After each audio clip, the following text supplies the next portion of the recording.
كل سنة وانتم طيبين وعيد مبارك عليكم يا رب. تعالوا بقى اما نشوف عملنا الطبق التحفة دي ازاي. من عجينة واحدة عملنا بتوفر التحفة دي ونفس وكمان بسكوت من نفس العجينة، وشايفين قد ايه يعني تحفة كده وجميل ولونه وشكله حلو اوي اوي من غير اي تكلفة خالص. هي نص كيلو زبدة بس عملنا منها الطبق الجميل دي.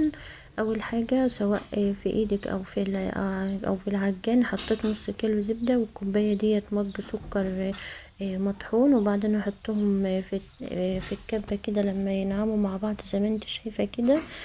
سواء بايدك بقى هتفركها بكف ايدك كده او بالمضرب الكهربائي او بالعجان زي ما انت شايفة كده. لما الزبدة والسكر ينعموا مع بعض كده طريقة سهلة جدا ومقادير مظبوطة اوي اوي.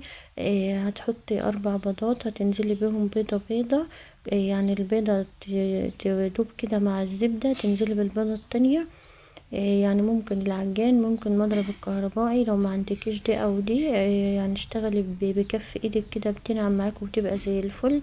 ولما البيض يدوب كده بتحط عليه ظرف فانيليا او نقطتين 3 كده فانيليا سايلة. ودلوقتي كده كله دب مع بعضه كده.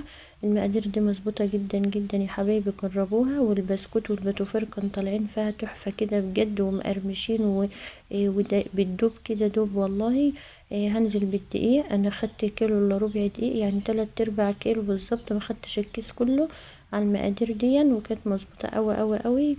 جربوها والله ان شاء الله يطلع معاكم حلو اوي اوي، مش مكلف خالص خالص. اول ما الدقيق بيدوب كده خلاص ما عدتش بتعجني، يعني انت بس يا دوب الدقيق بيدوب مع الزبدة والسكر والبيض والمكونات اللي انت حطيتيها، يبقى كده خلاص ما عدتش بتعجني.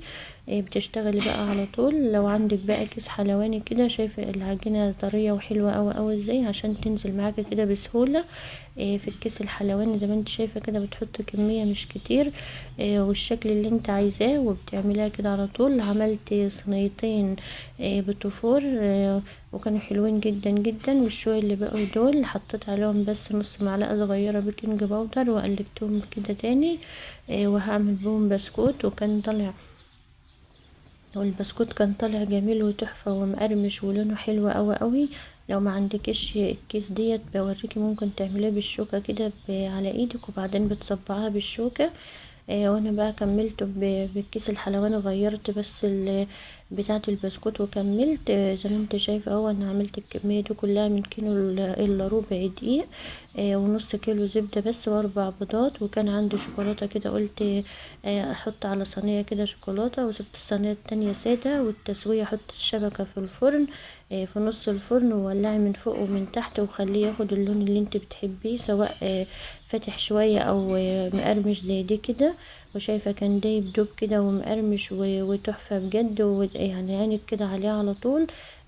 لف الصواني كده على طول في الفرن. ودي كانت يعني كل صينية بتطلع بوريها لكم. كان حلو اوي اوي ومقرمش وبيفرق كده، وطعمه بجد تحفة، من احسن من اي بتفور او احسن من اي حاجة هتشتريها.